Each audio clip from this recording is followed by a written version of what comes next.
Halo Gunarwan dan Gunarwati sekalian, ketemu lagi ya di channel saya Gunar Os. Dan ya, kali ini kita ketemu lagi di segmen Sepekan Arsenal, segmen di mana saya merangkum berita-berita Arsenal selama sepekan terakhir. Harapannya supaya teman-teman juga bisa tetap mengikuti berita-berita Arsenal ya, tanpa harus mencari beritanya ke sana kemari gitu ya. Teman-teman, channel saya ini adalah fans channel Arsenal. Jadi kalau teman-teman suka dengan konten-konten Arsenal semacam ini atau suka dengan konten-konten sepak bola semacam ini, boleh yuk di like, share dan subscribe ya. Saya saat ini kurang sedikit lagi menuju 500 subscriber. Kalau teman-teman di sini yang ya nonton belum subscribe, boleh dibantu ya untuk saya bisa mencapai 500 subscriber. Untuk teman-teman yang sudah subscribe, terima kasih ya sudah mendukung selama ini. Dan ya, tidak berlama-lama, yuk kita masuk ke segmen Sepekan Arsenal kita ya. Nah, ini dimulai dengan berita ringan pertama kita ya. Ini Theo Walcott diundang menjadi pundit ya, dan mungkin akan menjadi permanen juga ya. Ini menjadi pundit di acara Match of the Day. Ya, Match of the Day ini adalah acara ya pembahasan sepak bola Liga Inggris ya, yang disiarkan oleh BBC One gitu. Dan ya, ini adalah acara sepak bola yang menurut saya termasuk papan atas lah ya, dan sangat terkenal gitu karena memang mengundang banyak pundit-pundit yang sangat mengerti tentang IPL gitu. Ya, ini Theo Walcott diundang ini menjadi pundit untuk eh, kalau bukan perwakilan lah ya, tapi mungkin sebagai fans Arsenal gitu ya, sebagai pendukung Arsenal ya, jadi pundit pendukung Arsenal. Cuman dia sendiri juga dalam wawancaranya ini kemarin mengatakan bahwa dia ini akan berusaha jujur dalam setiap pembahasan ya. Walaupun mungkin nanti apa yang dia katakan ini bisa menyakiti hati teman-teman dia gitu kan. Jadi ya dia intinya ya apapun itu dia pengen jujur dalam pembahasannya. Karena kalau kita ngomong tadi kan walaupun menyakiti hati teman-teman, karena dia ini masih punya banyak teman-teman di dalam Arsenal kan saat ini. Bisa dibilang itu kayak Edu, Arteta sendiri, Per Mertesacker ini kan mantan teman-teman dia ya. Bukan mantan teman sih, masih temen lah.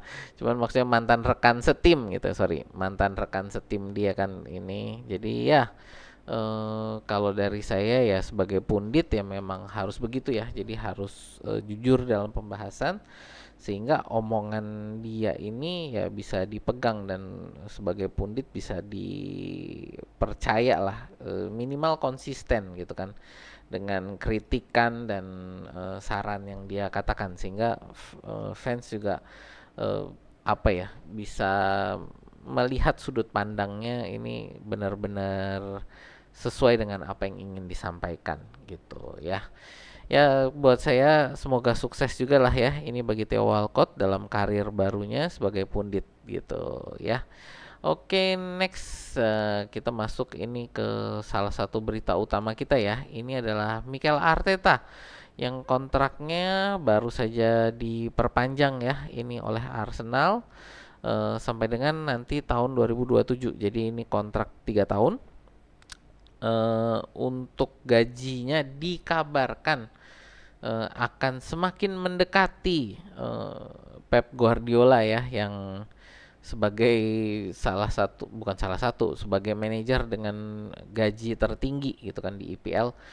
Kabarnya itu adalah di 20 juta pound sterling per musim gitu ya.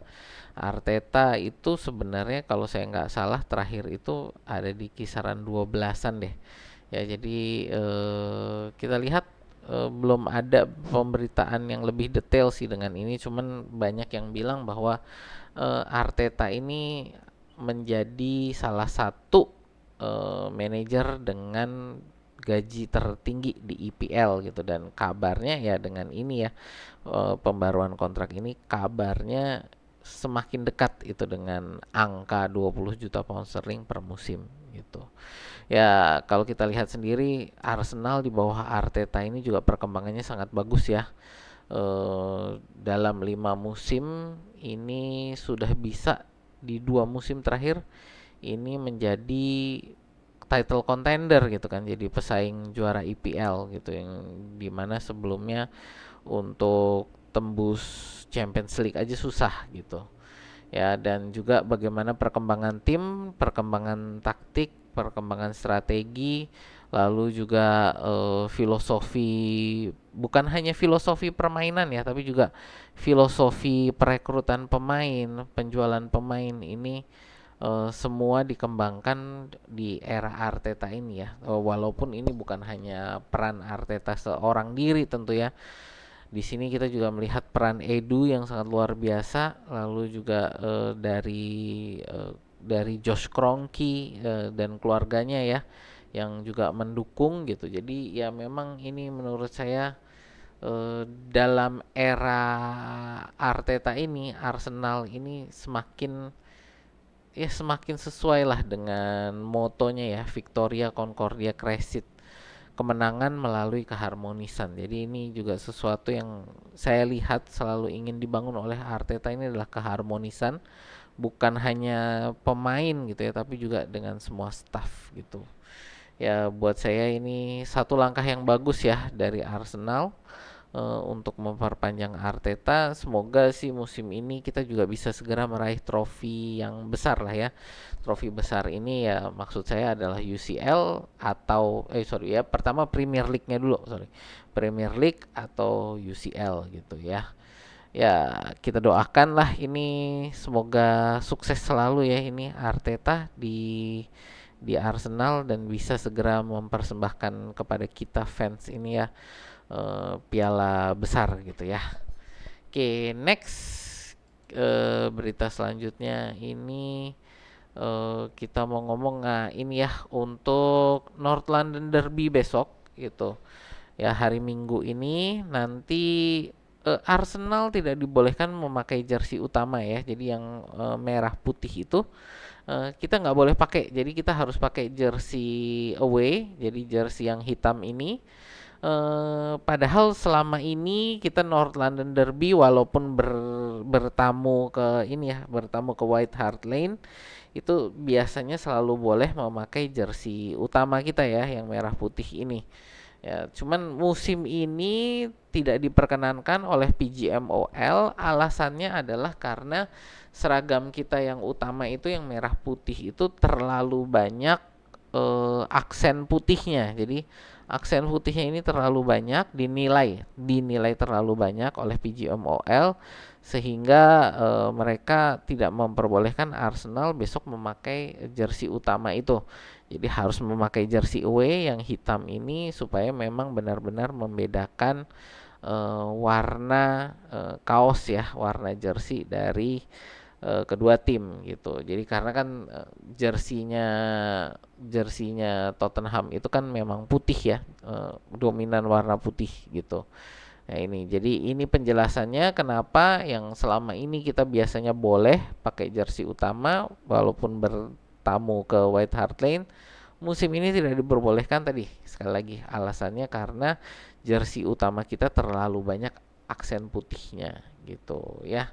Ya ini ya kita harapkan juga bisa memberikan tuah juga ya ini jersey hitam ini. Kita kemarin bisa menang melawan Aston Villa kan juga pakai jersey ini ya gitu ya. Ya ini jadi penjelasannya. Yuk kita ke berita selanjutnya. Ya ini untuk update cedera ya, karena ini berita yang ya mungkin ini teman-teman juga sangat mengikuti kan ini kondisi kita lagi banyak yang cedera ya. Ini yang pasti berita bagusnya adalah Gabriel Jesus ini sudah bisa kembali dan sudah bisa digunakan. eh untuk Martin Odegaard gitu kan, walaupun dari dokter timnas Norwegia mengatakan bahwa minimal 3 minggu sepertinya penyembuhannya gitu. Dari Arteta sendiri tadi dari apa ya, konferensi pers pra pertandingan gitu, dia mengatakan bahwa eh, masih dinilai gitu ya. Jadi untuk masalah cederanya Odegaard apakah bisa turun atau tidak, itu saat ini masih masih dalam penilaian gitu kan. Dia tidak menolak bahwa ada kemungkinan Odegaard bisa turun gitu ya. Jadi masih diakses gitu ya, masih dinilai apakah memang bisa dipakai atau tidak gitu. Tapi di press conference tadi dia tidak serta-merta mengatakan bahwa Odegaard tidak bisa turun gitu ya. Jadi masih ada harapan Odegaard turun, walaupun dari saya ya eh ya jangan diburu-buru lah kalau memang cedera gitu ya. Jadi biar jangan sampai nanti cederanya lebih parah, itu yang tidak kita inginkan gitu kan ya. Lalu update juga untuk Calafiori juga sama ya, masih dalam penilaian dan masih tidak bisa dicoret gitu kan dari pertandingan melawan Spurs besok gitu. Jadi ini dari Arteta untuk Odegaard dan Calafiori masih dalam penilaian dan belum dicoret dari tim yang akan dibawa gitu ya untuk melawan Tottenham Hotspur besok gitu. Lalu ya siapa lagi tadi ya? Jesus sudah, Calafiori. Oh ya, untuk Mikel Merino tadi ya. Mikel Merino ini juga dikabarkan proses penyembuhannya berlangsung dengan baik.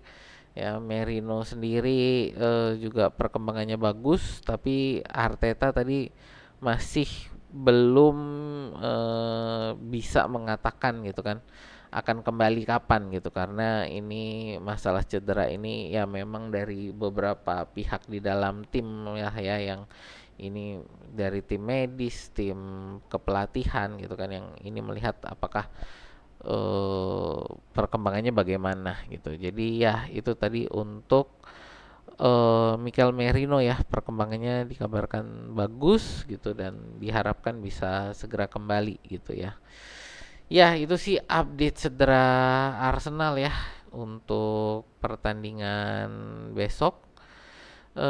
Ya ini berita terakhir ya. Ini kalau dari saya, ini musim apa ya, jendela transfer juga baru ditutup gitu ya. Gosipnya udah mulai kenceng lagi ya. Ini kabarnya ini adalah Jonathan David ya, penyerang dari Lille, eh, klub Prancis ya, Lille.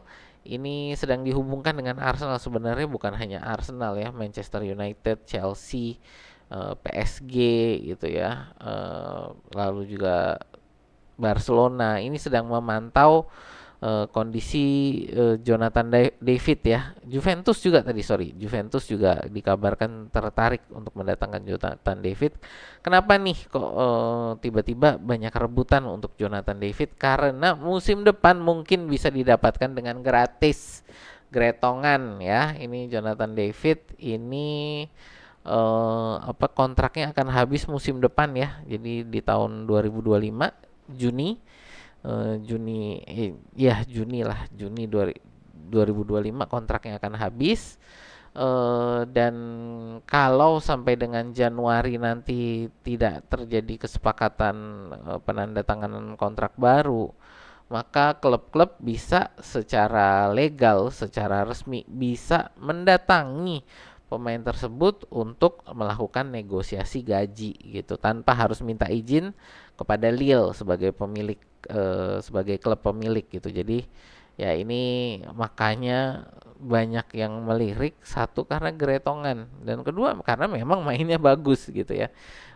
Nilai pasarannya Jonathan David ini dikabarkan ada di kisaran sekitar 50 sampai 60 juta euro gitu kan. Yang menjadi permasalahan bagi beberapa klub tadi seperti Juventus ini adalah Jonathan David ini minta gaji itu sekitar 6 juta euro per musim. Ya, 6 juta euro per musim itu kalau di Inggris ini dari di pound sterling itu di kisaran 90 sampai 95 ribu pound sterling per pekan gitu ya. Jadi 6 juta euro per musim, atau kalau ya di Inggris ini kita ngomong kan, karena kalau di Inggris ini untuk gaji pesepak bola ini per pekan ya. Jadi itu di kisaran 90 sampai 95 ribu pound sterling per pekan gitu. Dan Juventus ini kemungkinan besar akan sangat sulit untuk memenuhi permintaan gaji tersebut. Cuman untuk Arsenal menurut saya ini ya gaji yang bisa dilakukan ya. Angka 90-95 juta pound ribu pound sterling per pekan. Menurut saya bagi Arsenal ini kalau memang David sebagus itu gitu ya. Menurut saya itu bukan bukan permintaan kontrak yang terlalu gila juga gitu kan.